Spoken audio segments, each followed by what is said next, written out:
All right, let's jump right into this. We are looking at a truly visceral, incredibly cinematic story today about survival, brutal pragmatism, and martial arts, all taking place inside a highly dangerous Mongol camp. Welcome to today's Explainer, where we're going to unpack the fascinating historical narrative of Abaka. He's a Muslim warrior who basically walked right into the lion's den. And, it's a tale that perfectly illustrates just how unforgiving Mongol martial culture really was. Not to mention showcasing the sheer absolute power of human survival. Let's get started. So, picture this. How does one totally unarmed stranger actually survive a camp filled with the world's deadliest warriors? Talk about your ultimate ticking time bomb scenario, right? Our source drops us right smack in the middle of Chagatai Khan's encampment. Just imagine it for a second. You've got a lone stranger surrounded by men who have literally conquered half the known world, and he is just trying to blend in. The tension here is absolutely palpable right from the jump. Section 1. Stranger in the Mongol Camp. The Scent of Suspicion. To really understand this story, we've got to put ourselves right there in that camp. The source material paints this incredibly vivid sensory picture. You've got the heavy, distinct smell of horse meat boiling in a massive pot over on a broken cart. You have the flickering, kind of deceptive glow of a large torch fire. And our infiltrator, Abaka, well, he's carefully avoiding that light so his face stays completely hidden in the shadows.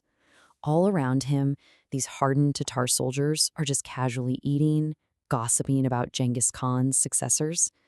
But Abaka, he isn't there for political gossip.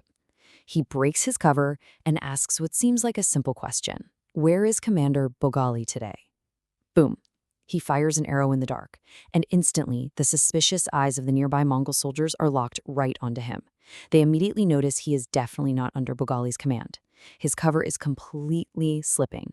And this brings us to a brilliantly tense sequence.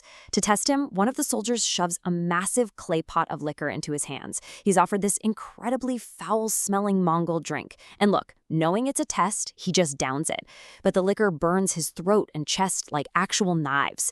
And it sparks this violent, totally uncontrollable coughing fit.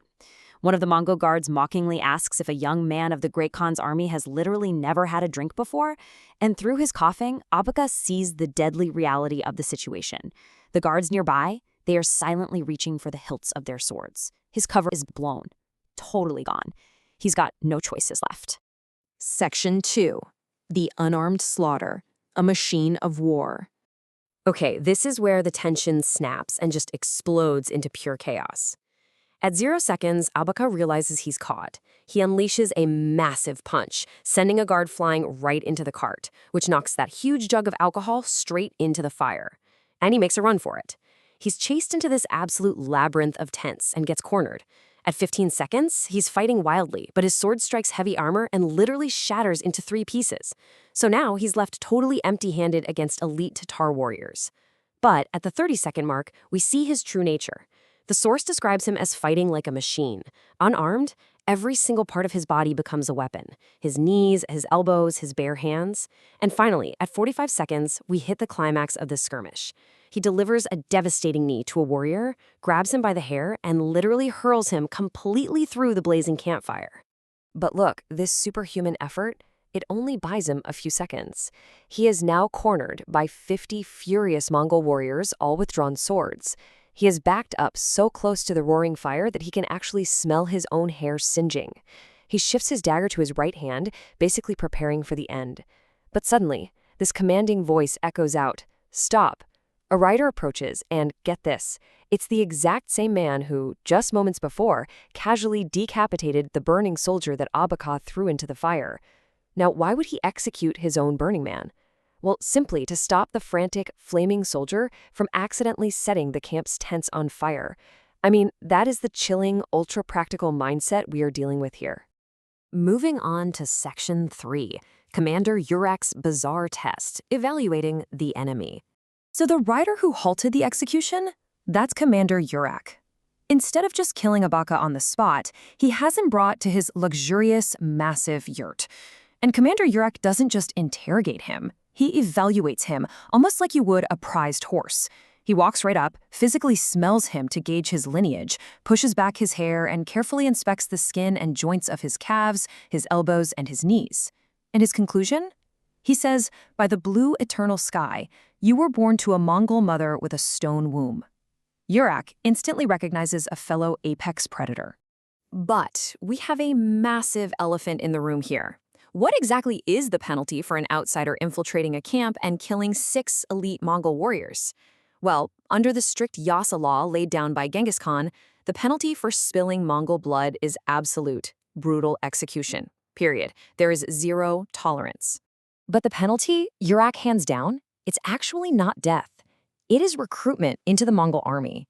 Yurak asks Abaka if he wants to conquer beautiful cities and ride horses.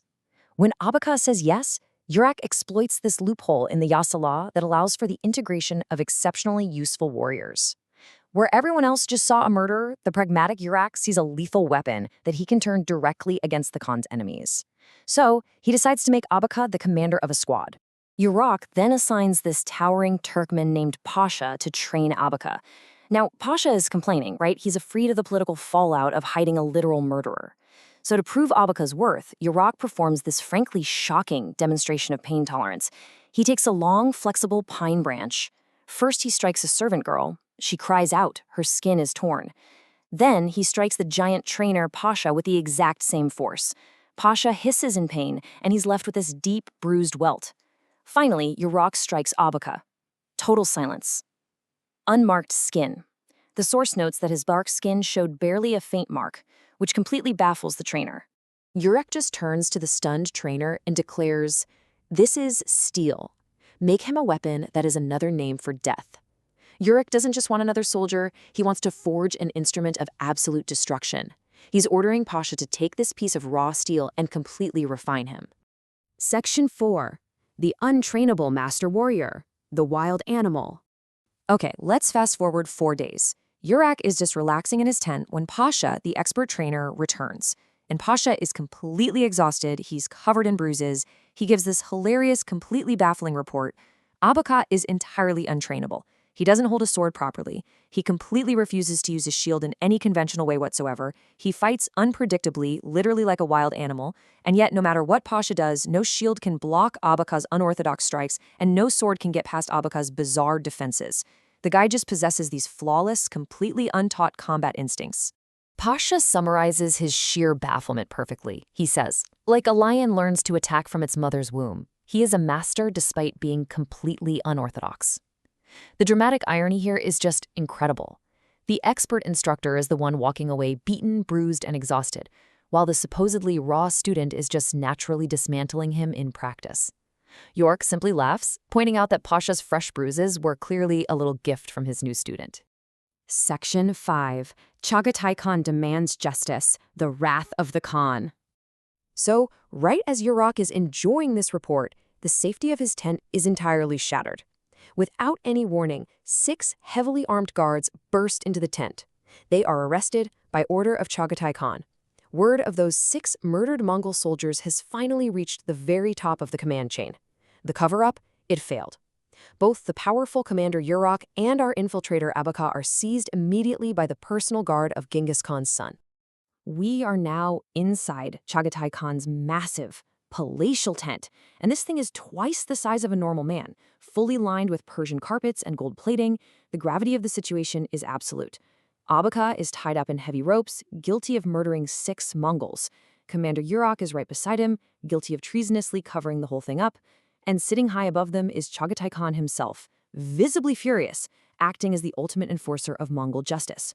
Yurak tries to plead his case, claiming he was going to report it, but he is immediately cut off. As our source material chillingly notes, the roar of the great Khan's son made everything tremble. The pure, unadulterated fury of Chagatai Khan absolutely fills the room. It doesn't matter how pragmatic Yurak's plan was, or how superhuman Abaka's pain tolerance is. Standing face to face with the great Khan's son, they are entirely at the mercy of a ruler whose word is literally life and death. So, what does this all mean? Will Avaga's unmatched martial prowess actually be enough to survive the absolute wrath of Chagatai Khan? Can raw survival instinct really outmaneuver the strict, unforgiving laws of the Mongol Empire? It's a massive question, and it challenges everything we've learned about this stoic warrior today. Think about that as we wrap up this explainer. Thank you so much for joining me, and as always, keep questioning the history behind the legends.